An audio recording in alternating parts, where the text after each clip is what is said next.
El segundo video de la serie de gobiernos del Uruguay. En el primer video habíamos preguntado a ChatGPT cuáles fueron los 5 mejores gobiernos del Uruguay y cuáles fueron los 5 peores gobiernos del Uruguay en base a 4 indicadores con datos estadísticos e información sobre libros, sobre todo lo que estaba publicado acerca del tema.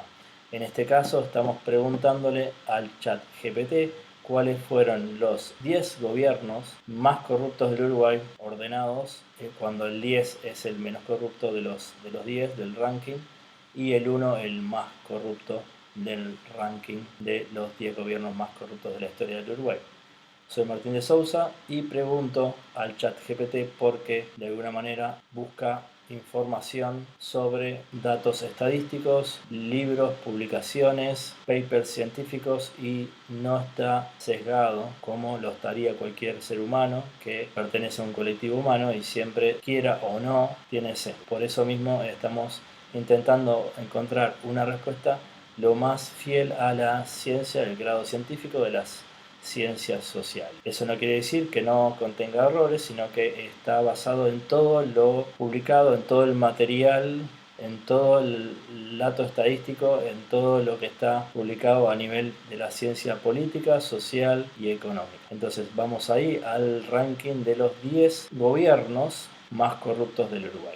Empezamos con el número 10 de la lista. Antes que nada, hay una explicación del ChatGPT en la que nos dice, a modo de descargo de responsabilidad, sobre los datos y el contexto de la información que nos va a proporcionar. Evaluar los gobiernos más corruptos de la historia del Uruguay implica un análisis detallado de las fuentes históricas, informes de transparencia y datos estadísticos de corrupción.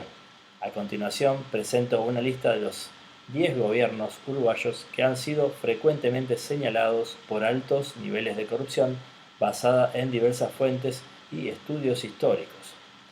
Estos gobiernos han sido destacados por su nivel de corrupción y el impacto negativo que tuvieron en la sociedad uruguaya. La corrupción es un fenómeno complejo que afecta profundamente a la confianza pública y la estabilidad de las instituciones democráticas. Es importante señalar que la percepción de corrupción puede variar y que estos gobiernos fueron seleccionados en base a una combinación de denuncias públicas, informes históricos y estudios académicos.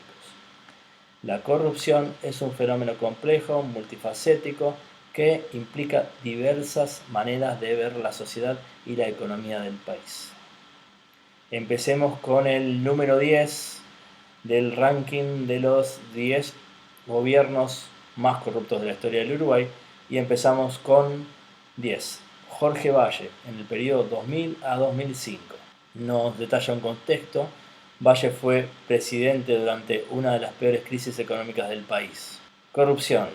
Su gobierno enfrentó varias acusaciones de corrupción, especialmente relacionadas con el manejo de la crisis bancaria de 2002 y el rescate de instituciones financieras. Nos habla también del impacto. La percepción de corrupción durante su mandato exacerbó la crisis económica y disminuyó la confianza en el gobierno. Vamos ahora con el número 9, Tomás Berreta, en 1947. En su contexto, Berreta fue presidente por un breve periodo de tiempo antes de su muerte, durante la influencia vallista. Se habla de la corrupción. Su breve mandato no estuvo exento de escándalos con acusaciones de nepotismo y manipulación de fondos públicos. El impacto sobre la sociedad. Aunque su tiempo en el cargo fue corto, la corrupción durante su administración dejó una impresión muy negativa. Vamos al número 8, Luis Valle Berres, que gobernó entre 1947 y 1951 y 1955 y 1956. El contexto. Valle Berres, miembro del Partido Colorado y sobrino de José Valle y Ordóñez, tuvo una influencia significativa en la política uruguaya. En casos de corrupción, durante su mandato se denunciaron numerosos casos de corrupción, incluyendo el uso indebido de fondos públicos y favoritismo en contratos estatales. La corrupción afectó la economía y la percepción pública de la integridad del gobierno. Vamos ahora al número 7, Alfredo Valdomir, que gobernó entre 1938 y 1943. Valdomir, inicialmente electo democráticamente, lideró un golpe de Estado en 1942 que amplió sus poderes. Su gobierno enfrentó denuncias de corrupción, especialmente relacionadas con la manipulación de contratos gubernamentales y sobornos. La corrupción bajo su administración contribuyó a la desestabilización política y económica del país. Vamos al puesto número 6, Julio María Sanguinetti, quien gobernó entre 1985 y 1990 y luego volvió a gobernar entre 1995 y el año 2000. Sanguinetti fue presidente en 2 períodos tras la restauración de la democracia. Aunque su gobierno fue clave en la transición democrática, enfrentó acusaciones de corrupción. Su administración tuvo varios escándalos de corrupción, incluyendo casos de nepotismo y malversación de fondos en proyectos de infraestructura. Estos escándalos dañaron la imagen de su gobierno y disminuyeron la confianza pública en la nueva democracia.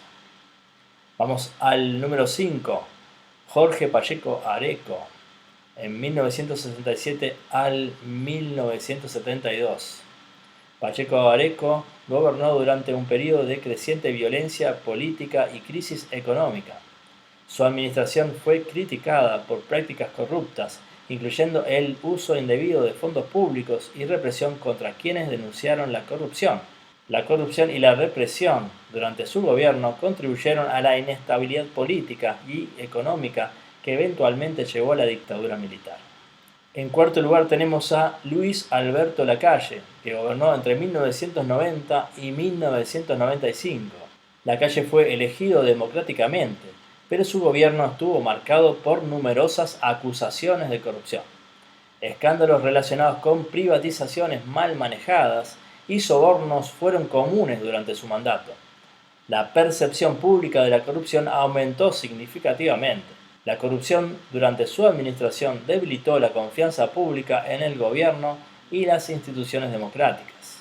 En el número 3, el puesto número 3 se lo lleva Juan María Bordaberry entre 1972 y 1976. Inicialmente electo democráticamente, Bordaberry se convirtió en dictador en 1973 al disolver el Parlamento y gobernar mediante decreto. Su administración estuvo plagada de corrupción, incluyendo la malversación de fondos y la represión de opositores políticos que intentaron denunciar estos actos. La corrupción y la represión socavaron gravemente la democracia y la economía uruguaya.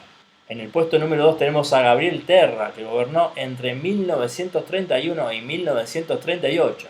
Terra dio un golpe de Estado en 1933, disolviendo el Parlamento y gobernando de forma autoritaria. Su gobierno estuvo marcado por la corrupción y el nepotismo. El control autoritario permitió la apropiación indebida de fondos públicos y la falta de rendición de cuentas. La corrupción durante su mandato debilitó las instituciones democráticas y la economía. Y vamos ahora sí, al fin, al número 1. El puesto número 1 se lo lleva la dictadura militar entre 1973 y 1985. Durante este periodo, Uruguay estuvo bajo un régimen militar que suprimió las instituciones democráticas. Se documentaron numerosos casos de corrupción, incluyendo la malversación de fondos públicos y sobornos. La falta de transparencia y el control militar sobre los medios dificultaron la denuncia y el seguimiento de estos casos. La corrupción durante la dictadura afectó severamente la economía del país y la confianza pública en las instituciones.